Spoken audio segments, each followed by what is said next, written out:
I've pressed restart and Hello, everyone, and welcome to another episode of the Sempre Milan bonus podcast on Substack. This week, we are going to be taking a look at the example set by Matteo Gabbia and Davide Bartesaghi as graduates from the youth team, who might be next in line, and how the various levels of the academy are getting on so far this season.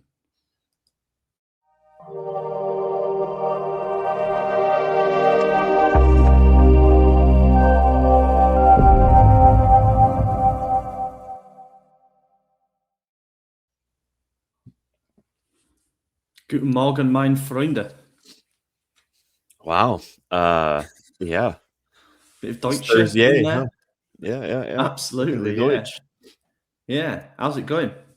Good. Funny German thing. So at work we have a guy who's from Germany, and he called me yesterday, and I was in the middle of something, and like he made I don't know, just like "Oh, Anthony, how you doing?" sort of, but kind of like a jovial, funny way. I can't remember how he said it, but and so I just kind of said like, "Haha, what's going on, man?" Like that, acknowledged it, but then he goes, "Oh, straight to the point. Okay, that's very German of you." And I was like, "You called me, man. What do you need?" Torgrud is pretty Germanic, I'll say that.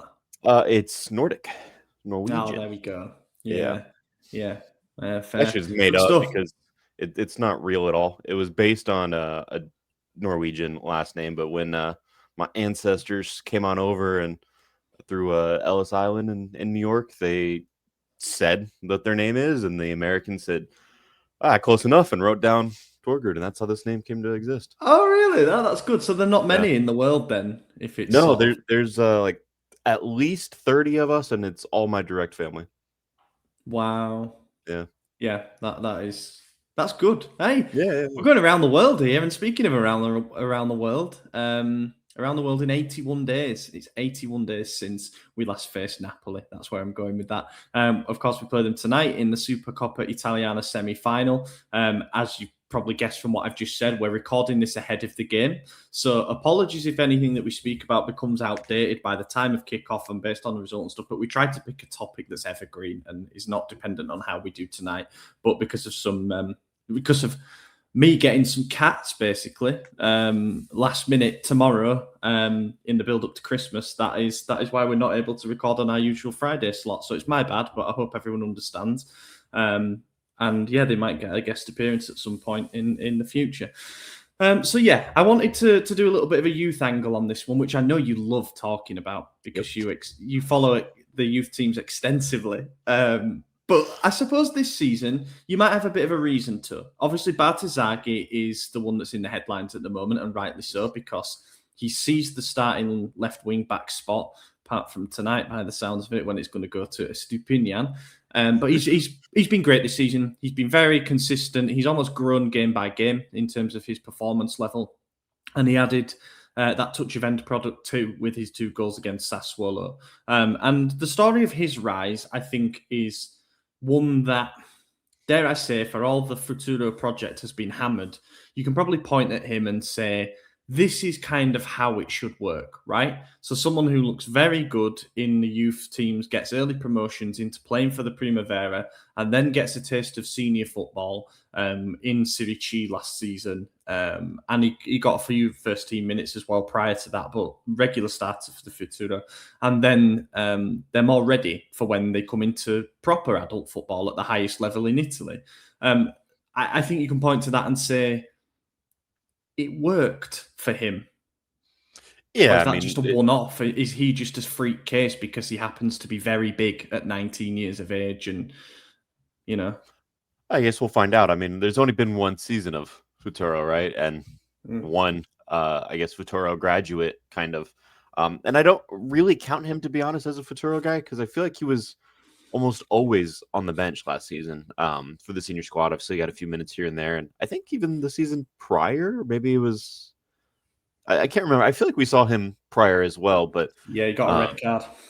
He ultimately is the only youth player to come up, right? So I guess it is the one that's working. The other name that we always mention in terms of Milan youth is Camarda, who it didn't work, essentially. I mean, obviously he's still only 17, so there's plenty of time for it to actually work. I mean, it's interesting because we've been talking about Camarda for years, since he was, not even a teenager yet, like 11, 12 years old. We've been saying, yeah, we have this kid in the academy who's coming up with hundreds of goals.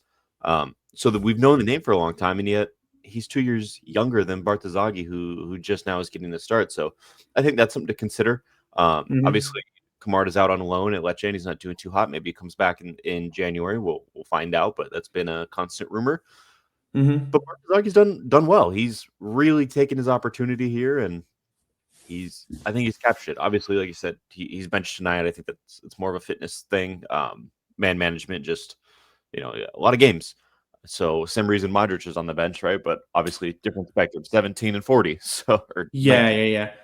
I also have a theory about the selection choice for tonight as well. I think Allegri is reacting to the news that's come out from the Napoli camp that Conte is going to start with Di Lorenzo on the right side of the back three and Politano as a wing back. That's pretty attacking. Di Lorenzo would normally be further up and then Politano in the front three somewhere in like a 3-4-3. So maybe he's thinking Estupiñán is just a bit more technically gifted to be able to take advantage of that. Now, I'm not even sure that's the case because we saw those two finishes from Bartesaghi at the weekend, and I'm thinking, you want him to be exploiting any space that comes up. 100%. 100%. But as you say, I think a bit of workload management in there too. The final, if we were to get through, would be in just 4 days. And we find out our opponent if we were to get through tomorrow in the winner of Bologna v Inter. So I think same with Luka Modric supposedly being rested for Adon Jashari. It's a delicate phase of the season. Of course, we want to win tonight, but I think given the injury crisis that we have again found ourselves in, it's a reminder of how sensitive certain areas of the squad are, and it is right to do. If you're looking at a player and thinking he's not right, this is the correct course of action, in my opinion. You always want a squad out there with a full battery ready to go. So yeah, you've got Bartesaghi there. It's kind of a remarkable story for him in the sense that he could have ended up at Inter. He did a trial there prior, and I believe he also did one. It might be in Atalanta, but he had his heart set on joining Milan. And the old head of the youth sector apparently one day said to, I think it was Gattuso, who was head coach at the time when he was there. So we're going a while back here. He's an early teenager. He sort of said, this guy's going to go right to the top. This guy will be the starting fullback for Italy one day. But weirdly, he's been a bit of a late bloomer. Like, of the crop of players that we expected to maybe establish themselves in the first team, you're thinking about Camarda, who we're told is a freakish talent for his age. You're thinking about Kevin Zeroli. Maybe he was another one who was sort of in and around. He sort of rose to the fore a little bit later on. And let's face it, he only got his starting spot this season kind of out of necessity because we didn't sign a backup left wing back, and the one that we did sign is injury prone. So he gets thrown in there, and he's done a very good job of things. But last season, the case though. I mean, you look at Donnarumma; he was only in out of necessity. Calabria, same, in out of necessity. Gabbia, in out of necessity.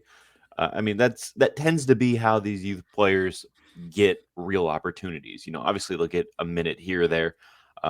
But I think the main thing is people look at youth players and they go straight to guys like Lamine Yamal, right? The 16-year-old wonder kid. He's the greatest player in the world, whatever.